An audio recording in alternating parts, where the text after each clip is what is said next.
तर भावानो ह्या कामावरचा आता शेवटचा लॉग आहे, नाही म्हणलं तरी चौथा लॉग आहे. मला लाज वाटायला लागली आता टाकायला ही, तरी पण मी ही लॉग टाकणार म्हणजे टाकणारच. आता एवढ्या वायरिंगचा जोगाड कसा लावतो ते बघा तुम्ही नुसतं.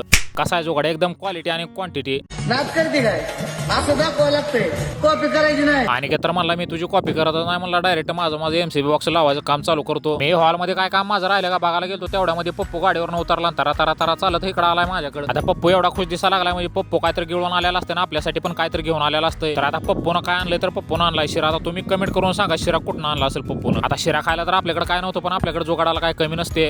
फुल्ल दाबून शिरा आणला की म्हणलं आपलं काम चालू करावं लागतं आपल्याला. ते म्हणजे वरच्या रूमचं जिन्याचं बोर्ड राहिलं होतं. आता पप्पूकडे तर काय काम नव्हतं, त्यामुळे पप्पू म्हणला मी फॅन तयार करतो. अरे कर म्हणलं भावा, तुला काय करायचं ते करतो. आता आपलं वरचा मजल्याला तर काम पूर्ण फायनल झालं होतं. आता राहिलं होतं ते म्हणजे बाहेरची होल्डर लावायची, ते पप्पून मी दोघांनीच चालू केले ते लावायला. होल्डर लावून झालं की मला आता वॉल लाईटी लावाय, पण वॉल लाईटीचा अख्खा सांगाडाच बाहेर निघला. पप्पूला म्हणलं वॉल लाईट तर बसव तेवढी, तर पप्पू म्हणला मी काय बसवत नाही, त्यामुळे म्हणलं तू व्हिडिओ काढ, म्हणलं मी वॉल लाईट बसवून टाकतो लगेच. आणि अशा तऱ्हेने एकदम क्वालिटी वॉल लाईट लावून टाकली मी. आता ही पाट्या महाराजा विषय म्हणजे सेंटरिंग वाल्याने तर लाईटी टाकले होते, पण त्यांनी काही जॉईंटच केलं नव्हतं पुढच्या लाईटीला. मग आता अशा तऱ्हेने 2 वॉल लाईटी, एक फोकस आणि इथली पट्टी मारून काम फायनल करून टाकले मी. हे असं दिवसा काम फायनल झालं का भावानो, काय सुद्धा मज्जा नाही बघा. एकदा रात्री काम फायनल झालं का नाद खोळा व्हिडिओ ते काढायला येते. पप्पूने इकडे पॉलिकॅपच्या वायरीचं स्कॅन आणून पैसे काढायला चालू केले, तर मग मला बी काहीतरी जोगाड करावं लागते, त्यामुळे सगळ्या वायरीच तुकडं गोळा केले तर मी.